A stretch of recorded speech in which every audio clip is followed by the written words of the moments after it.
무작정 읽기 토마 피케티의 자본과 이데올로기 두 번째 시간입니다. 15페이지부터 읽어보겠습니다. 이데올로기란 무엇인가? 나는 이 책에서 이데올로기 개념을 긍정적이고 적극적인 방식으로, 다시 말해 사회가 어떻게 구조화되어야 하는가를 진술하기 위한 일군의 그럴듯한 선험적 관념 및 담론을 이데올로기로 간주하는 식으로 이 개념을 사용하겠다. 사회가 어떻게 구조화되어져야 하는가를 진술하기 위한 선언적 관념이라고 했습니다. 그러니까 결과적으로 사회를 분석하는 게 아니고 원래 사회가 어떤 식으로 구조화되어져야 하는가에 대해서 내놓은 주장들이란 이야기죠. 그런 담론들, 그런 관념들을 이데올로기로 간주하겠다 이렇게 말하고 있는 겁니다. 이데올로기는 사회적 차원, 경제적 차원, 정치적 차원을 지니고 있음을 고찰할 것이다. 이데올로기는 사회의 바람직한 또는 이상적인 조직화에 대한 극도로 광범위한 일군의 질문에 답하려는 다소간 일관된 시도이다. 그렇죠? 사회의 바람직하고 이상적인 조직이 어떻게 되어져야 할 것인가에 대한 그 질문에 답하고자 하는 일관된 시도. 말하자면 체계적인 이야기라고 말할 수 있겠죠. 제기되는 질문들의 복잡성을 감안하면 어떤 이데올로기든 당연히 모두로부터 충분하고 전적인 지지는 받지 못할 것이다. 갈등과 이데올로기적인 불일치는 이데올로기 자체에 내재한다. 그렇다고 해도 어느 사회나 이 질문들에 대해 때로는 자신의 고유한 역사적 경험에 기반하여, 때로는 다른 사회들의 경험에 입각하여 답하려 노력해야 하는 것 말고는 다른 선택의 여지가 없다.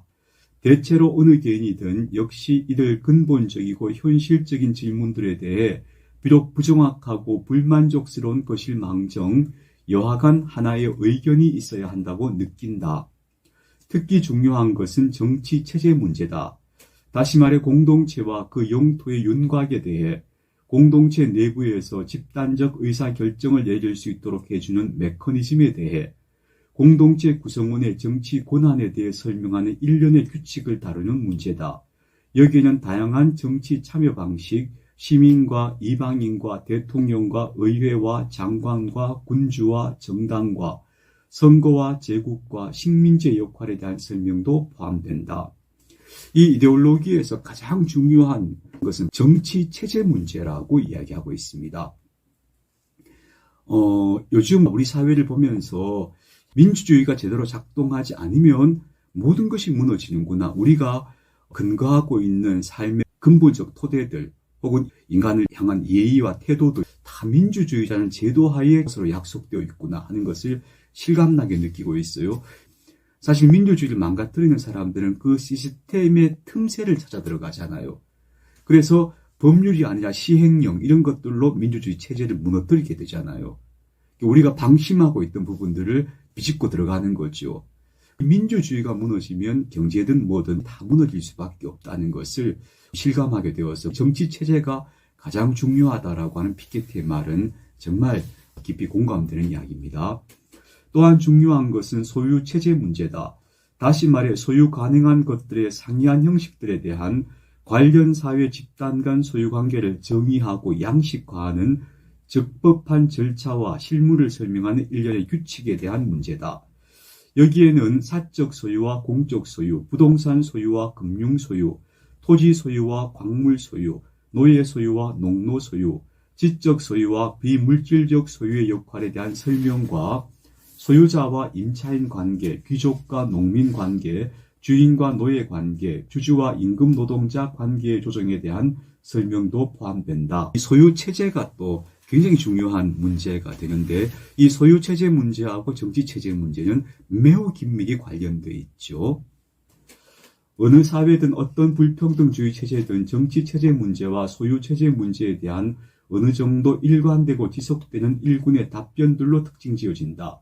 이 두 계열에 관한 답변과 담론은 자주 서로 긴밀하게 연결되는데 왜냐하면 이 두 계열 모두 사회적 불평등, 실제든 추정이든 적법하든 위법하든 과 여러 반목하는 사회 집단 간 격차와 관련한 하나의 이론에서 유래하기 때문이다. 정치체제, 소유체제 다 하나의 이론에서 비롯되는 것이죠. 그 이론을 이데올로기라고 부르겠다라는 것이 피케티의 이야기입니다. 이 두 계열에는 일반적으로 또 다른 여러 지적, 제도적 기구가 포함되는데 특히 교육제도, 다시 말해 가족과 교회, 부모, 학교와 대학 따위의 정신적이고 인지적인 전승을 조직하는 규칙과 제도와 조세재정제도, 다시 말해 적절한 자원이 국가와 지역에, 마을과 제국에 다양한 성격의 사회적, 종교적, 집단적 기구들에 분배될 수 있도록 해주는 장치가 있다. 그렇다고는 해도 이 상이한 차원들에 주어진 질문들에 대한 답변은 엄청나게 가변적일 수 있다. 정치체제 문제와 관련해서는 일치된 답을 하면서도 소유체제 문제에 대해서는 그렇지 않을 수 있다든가, 또는 조세재정이나 교육 문제의 어떤 측면에 대해서는 일치된 답을 하면서도 다른 측면에 대해서는 그렇지 않을 수 있다든가 하는 식으로 말이다. 이데올로기적 갈등은 거의 언제나 다차원적이다. 물론 근원적인 중요성을 띤 어떤 중심축이 적어도 한동안은 존재하기도 한다. 이런 것이 다수의 합의라는 미망을 줄 수도 있고, 때로는 광범위한 집단 동원과 광대한 규모의 역사적 전환을 가능케 할 수도 있다. 하나의 뿌리에서 분명히 출발했음에도 불구하고 모순적 주장들이 존재한다는 것이겠죠. 정치체제에는 민주주의를 주장하면서도 소유체제에 있어서는 전혀 엉뚱한 것을 주장하는 것을 볼 수 있는 거죠. 경계와 소유. 하자면 어느 불평등주의 체제든 어느 불평등주의 이데올로기든 경계 이론과 소유 이론에 입각해 있다고 할 수 있다. 한편으로는 경계 문제에 답해야 한다. 사람들이 매여 있는 정치적 인류 공동체에서 누가 그 성원이고 누가 아닌지, 이 공동체는 어떤 영토에서 어떤 제도에 따라 통치되어야 하는지, 보편적인 이데올로기들에 의거하여 보편적이라고 얼마간 인정될 수 있는 광역 인류 공동체 한가운데에서 이 공동체가 여타 공동체와 맺는 관계를 어떻게 조직해 나갈 것인지를 설명해야 한다. 대체로 여기서 중요한 건 정치체제 문제이지만 또 하나는 사회적 불평등에 관하여, 특히 시민을 이방인과 분리하는 불평등에 관하여 제기되는 질문들에 즉각 답해야 함을 내포한다. 어떤 체제든지 간에 경계가 있어야 되겠죠. 그 내부 사람과 외부 사람을 결정짓는 경계, 그 경계가 뭐냐라는 질문에 답해야 한다는 겁니다. 다른 한편으로는 소유 문제에 답해야 한다.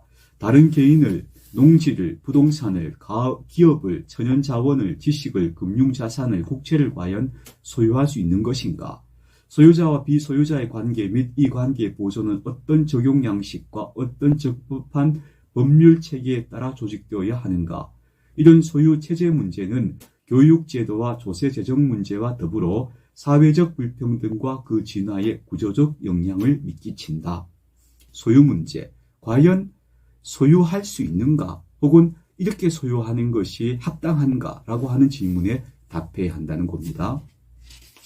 대부분 고대 사회에서는 정치체제와 소유체제 문제가 달리 말해 개인들에 가해지는 권력 문제와 노예제에서처럼 때로는 사람이고 여하간 사람 사이의 권력관계에 결정적 영향을 끼치는 보유 대상인 사물들에 가해지는 권력 문제가 직접적이고 즉각적인 방식으로 연결되어 있다. 노예제 사회의 경우도 분명 그러한데 이 사회에서는 두 문제가 상당 부분 섞여 있다. 특정 개인이 다른 개인을 소유하는데 전자가 후자의 통치자이자 소유자인 것이다. 대부분의 고대 사회는 정치체제와 소유체제가 서로 결정적인 영향을 미치는 관계로 제도화되어 있었다는 이야기겠죠. 삼원적 또는 삼기능적, 즉 기능별 세계급으로 종교적 사제계급과 군사귀족계급과 노동하는 평민계급으로 분리된 사회들의 경우도 더 교묘하긴 하지만 사정은 같다. 근대 이전의 대부분 문명에서 관찰되는 이러한 역사적 형태에서는 왕권적 권력, 이 권력에는 안보와 사법이 부여되는 지배자 계급과 소유자 계급이 뗄래야 뗄 수 없는 두 지배 계급을 이룬다. 여러 세기 동안 주인님이란 토지 자체의 주인이자 또한 토지에서 노동하는 사람들의 주인이었다. 특히 19세기 유럽에서 번성했던 소유자 사회는 역으로 만민에게 열려있는 보편적이라 여겨지는 소유권 문제와 이제는 중앙 집권 국가가 독점한 왕권적 권력 문제를 엄격하게 분리하고자 한다. 그럼에도 역시 정치체제와 소유체제는 긴밀히 연결되는데 한편으로는 돈을 내야 참정권이 주어지는 정치체제 안에서 정치적 권리가 오랫동안 소유자들에게 돌아갔기 때문이고, 다른 한편으로도 일반적으로는 정치적 다수파가 평온한 법적 틀 안에서 소유체제를 재정의할 모든 가능성을 다수의 헌법적 규칙들로 강력하게 제한하는 것을 지속했기 때문이다. 피케티는 사회를 고대 노예제 사회, 그리고 3기능 사회, 그 다음 사회가 소유자 사회라고 봅니다. 고대 노예제 사회, 그리고 삼원적 사회, 소유자 사회 모두 정치체제와 경제체제가 긴밀하게 연결된 그런 구조를 보여주고 있다 하는 것입니다. 우리는 정치체제 문제와 소유체제 문제가 불가분의 관계로 실제로 부단히 연결되어 왔음을 볼 것이다. 고려의 삼원사회와 노예제 사회에서 현대 식민사회와 하이퍼 자본주의 사회에 이르기까지 그 사이에는 소유자 사회와 소유자 사회가 야기한 불평등 및 정체성 위기에 대한 반발로 등장한 공산주의 사회 및 사회민주주의 사회가 있다. 내가 불평등주의 체제 개념을 통해 이러한 역사적 전환들을 분석하자고 제안하는 이유는 바로 이것이다. 이 개념은 정치체제 개념과 소유체제 개념을 또는 교육제도와 조세재정제도 개념도 포괄하며 이 체제들의 일관성을 더 잘 지각할 수 있게 해준다. 정치체제와 소유체제 사이의 구조적이고 영속적인 연결을 지금 세계에서도 여전히 현존하는 그 연결을 예시하기 위해 제시될 수 있는 것은 어느 회원국이든 제 아무리 인구가 적더라도 그리고 상업적, 금융적으로 유럽연합에 통합됨으로써 얻게 되는 혜택이 어떤 것이든 간에 재정 거부권을 가지고 있어서 유럽연합 시민의 다수파가 하물며 전 세계 시민의 다수파는 말할 것도 없고 최소한의 과세 또는 최소한의 재분배 및 공동발전 프로젝트를 채택하도록 해줄 온전한 민주주의 메커니즘이 부재하다는 것이다. 즉 대다수의 사람들, 그들은 지금 불평등주의 체제 속에 살고 있는데 근데 그들이 이 불평등주의 체제에 대해서 개선을 요구할 수 있는 정치적 메커니즘이 부재하다고 얘기하고 있어요. 더 일반적으로 우리 시대의 불평등은 국경, 국적, 정치, 사회적 권리 체계에 의해 강고하고도 강력하게 구조화되어 있어 이 불평등과 체계가 연기되어 있다는 것이 핵심적 사실이다.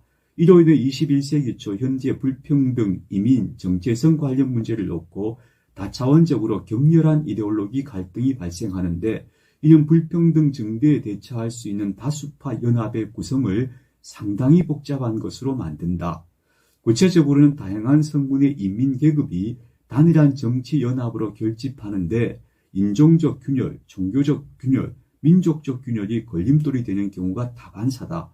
이는 부자들에게 득이 되고 불평등을 더욱 심화시키는데 사회적 약자들에게 분열보다는 단합이 훨씬 유리하다는 점을 납득시킬 충분히 설득력 있는 이데올로기와 강령이 없어서 그런 것이다.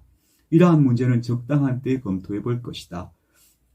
다만 여기서 내가 강조하고 싶은 것은 정치체제와 소유체제 사이의 긴밀한 연관은 유구하고 구조적이고 지속되어 온 어떤 현실에 맞닿아 있다는 사실이다.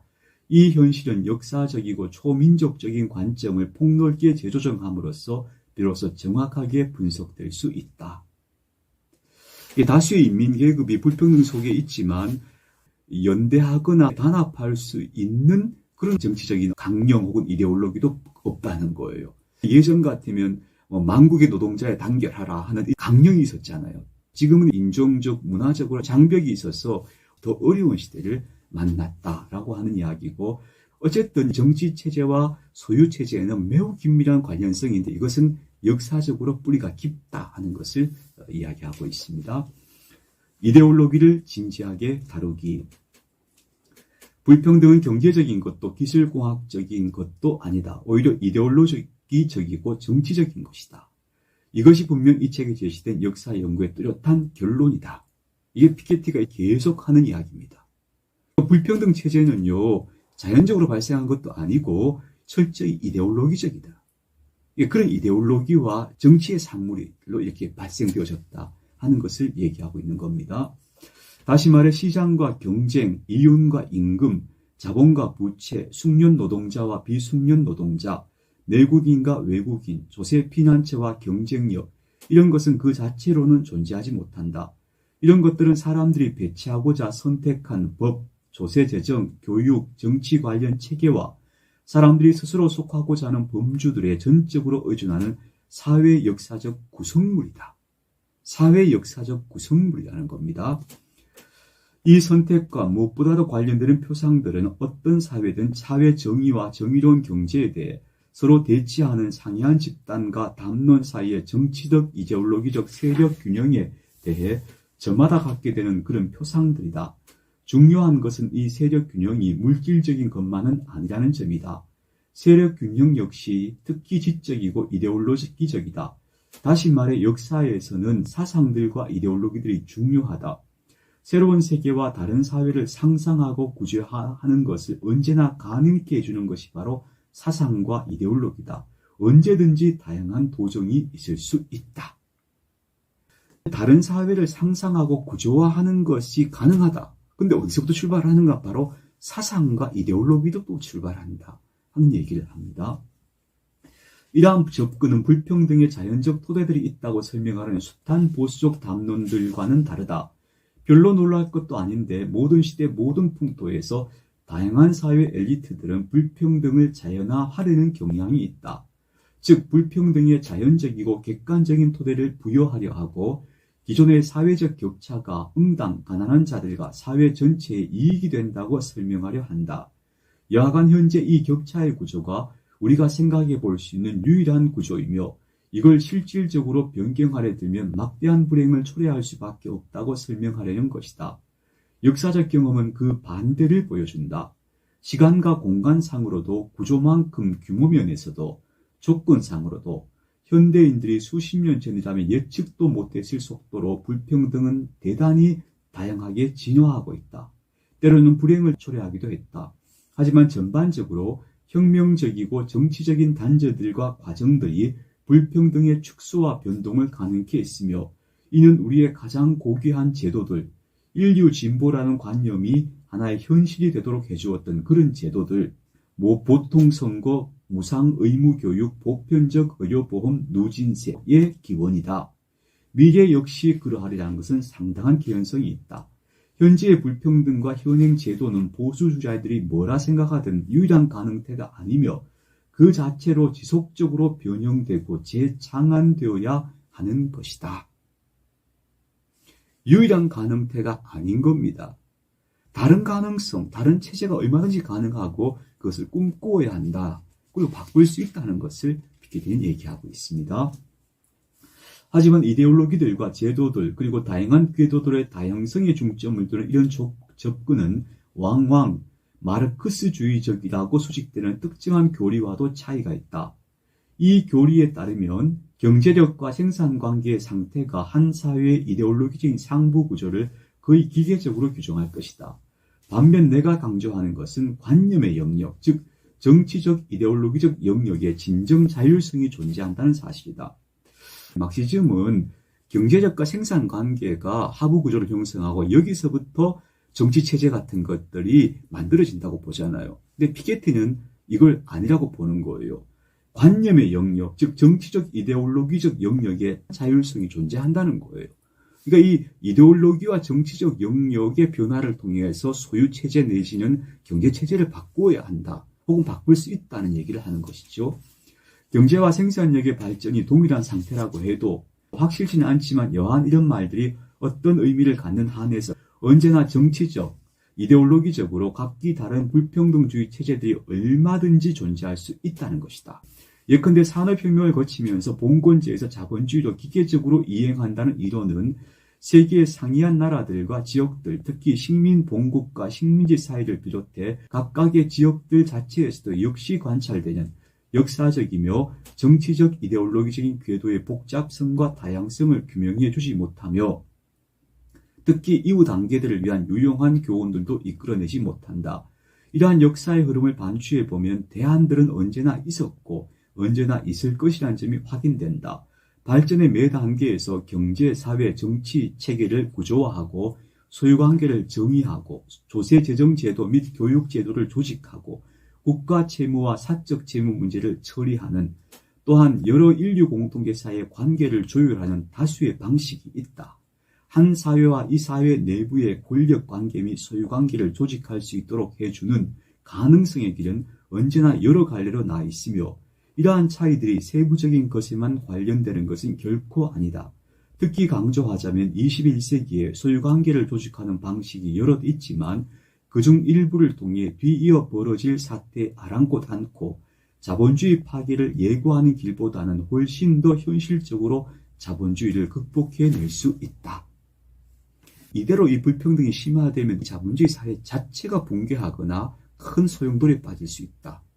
그래서 불평등 체제를 극복해야 한다고 얘기하고 있는 겁니다. 그런데 그 극복하는 것은 다양한 가능성들이 있다는 것을 제시하고 있죠. 그래서 이 책을 읽으면서 희망적이다라는 생각을 하게 됩니다.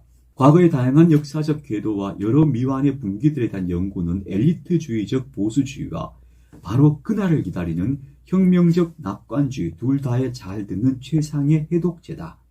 이와 같은 관망주의는 바로 그날 다음에 적용할 현실적인 제도적 정치적 해방체제에 대한 숙고를 회피하게 하며 비대해진 무한 국가 권력의 대체로 그 일을 임하는 쪽으로 우리를 이끈다. 그러나 이는 그토록 반대하고자 하는 소유주의 신성화만큼이나 위험한 것으로 드러날 수 있다. 이러한 태도는 20세기의 엄청난 인명손실과 정치적 피해를 야기했으며 우리는 아직 그 대가를 다 치르지 않았다. 이 혁명적 관망주의라는 게 막시즘이 가지고 있는 논리를 얘기하는 게 아닌가 싶어요. 막시즘은 자본주의가 사회주의로 자동적으로 진화한다고 얘기하잖아요. 아마 이런 관망주의를 얘기하는 것 같은데 포스트 공산주의 가로 열고 노선 차이가 있음에도 불구하고 러시아 버전과 중국 버전 그리고 어느 정도는 동유럽 버전 모두가 20세기 초에 하이퍼 자본주의의 최상의 동맹이 되었다는 사실은 스탈린주의적 공산주의와 마오주의적 공산주의의 파국과 더불어 이 파국 탓에 평등주의적이고 국제주의적인 모든 야망을 포기한 데 따른 직접적 결과다. 공산주의 파국은 노예제와 식민주의와 인종주의 이데올로기들이 야기한 피해를 부차화했고 또한 이 이데올로기들과 소유주의적이고 하이퍼 자본주의적인 이데올로기들을 결부시키는 핵심적 연관을 부차하고 말았으니 이는 사소한 공적이 아닌 것이다. 현재 러시아나 중국이 그렇잖아요. 이 사람들이 오히려 더 자본주의와 결탁돼 버린 거예요. 이름으로써 오히려 진보라거나 다양한 사회를 꿈꾸는 이들을 더 힘들게 만들어 버린. 그래서 이 공산주의 몰락이 불평등을 더 심화시키는 계기가 되었다라고 보는 것이죠. 가능한 나는 이 책에서 이데올로기를 진지하게 다루고자 한다. 특히 과거의 이데올로기 각각의 무엇보다도 소유주의 이데올로기, 삼인주의 이데올로기, 공산주의 이데올로기뿐만 아니라 삼기능 이데올로기, 노예제 이데올로기, 식민주의 이데올로기에도 기회를 줌으로써 이러한 이데올로기들을 저마다의 고유한 일관성 안에서 복원해 내려 한다. 원칙상 나는 어느 이데올로기든 특정 유형의 불평등 또는 평등을 옹호하느라 극단적이고 과도해 보일 수 있더라도 저마다의 방식으로 정의로운 사회와 사회 정의에 대한 특정한 비전을 표현하고 있다는 것에서 출발하겠다. 이러한 비전에는 언제나 그럴듯함과 진솔함과 일관됨이 담겨 있으며 다음과 같은 조건 하에 이 비전에서 후일을 위한 유용한 교훈을 끌어낼 수 있을 것이다. 즉 정치적, 이데올로기적인 발전들을 추상적이고 비역사적이고 비제도적인 방식으로 연구하는 것이 아니라 무엇보다도 소유, 조세, 재정제도, 교육제도의 특수한 형태의 특징 지어지는 개별 사회, 역사적 시기, 특정 제도 안에서 체현되었던 모습 그대로 연구하는 것이다. 이 형태들은 엄격히 사유되어야 하고 이 형태들의 규칙과 작동 조건, 법체계, 과세표, 교육자원 등이 정밀하게 연구되어야 한다. 이것들 없이는 이데올로기나 제도는 빈 껍데기일 뿐이며 사회를 현실적으로 전환하고 이에 대한 끊임없는 지지를 불러 모으는 데는 부적격일 뿐이다. 피케티는 노예제 사회, 삼기능 사회, 공산주의 사회, 식민주의 사회 이런 사회가 가지고 있었던 소유관계가 어땠고 조세재정제도가 어떠했고 교육제도가 어떠했는가 하는 걸 구체적으로 살펴보겠다는 겁니다. 그런 식으로 규칙과 작동 조건들을 연구해 보겠다. 그럼으로써 정당한 것처럼 얘기했던 모순도 파헤치고 그리고 이에 대안이 될 만한 것들도 구체적으로 얘기해 보겠다 하고 있는 것이죠. 자, 오늘을 여기까지 해야 되겠습니다. 22페이지 하단부까지 읽었습니다.